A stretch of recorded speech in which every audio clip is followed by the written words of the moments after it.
Okay, we're going to move quickly today, and yet I want you to focus on the principle I'm going to share with you. But first, the question I'm going to ask you, and I want you to think about through this entire video is, you can, but should you?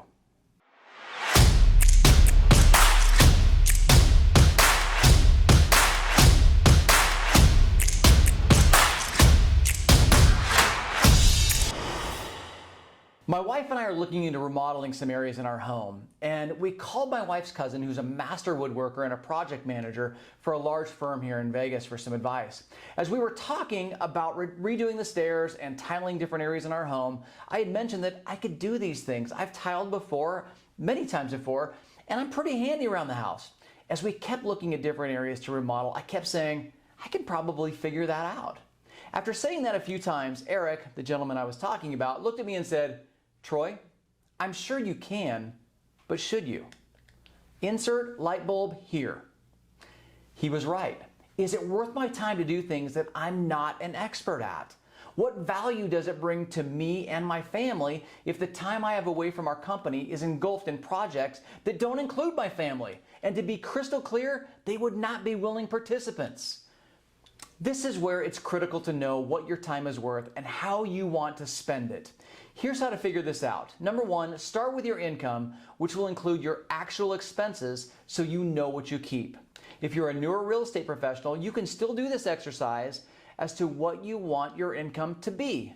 So, if it's $200,000, say that's your income you want, if it's $200,000 or maybe that's what you make, divide that by 2,080 hours. That's the average number of working hours in a year, which arguably those that are successful in real estate are probably working way more than that. But for this purpose, just put 2,080 hours in there. Once you've divided the $200,000 by 2,080 hours, you will find that your hourly rate is roughly $96 per hour, which puts you in the top 10% of Americans. Congratulations, by the way. Now, divide $96 by 4. Why? Because if you can find someone to do a task that you're currently doing for a quarter of your hourly rate, it's a massive win. Think about it. What aren't you doing if you're doing tasks that can be outsourced for around 24 bucks an hour in this scenario? You're costing yourself $72 per hour by not allowing someone else to take lower level tasks off your plate. Let me make the statement I made earlier. You can do that task, but should you? If you're a newer agent, you may not be here just yet. However, you have the ability to be there soon. This is the mindset that every professional needs to be in while making decisions daily. If you're not, you're costing your clients, yourself, and your family in missed opportunities. Look, your time is extremely valuable, and you're doing this for two main reasons: to help others accomplish their goals faster than they could in your absence, while making a nice living for you and those most important in your life. Why don't you add a third reason?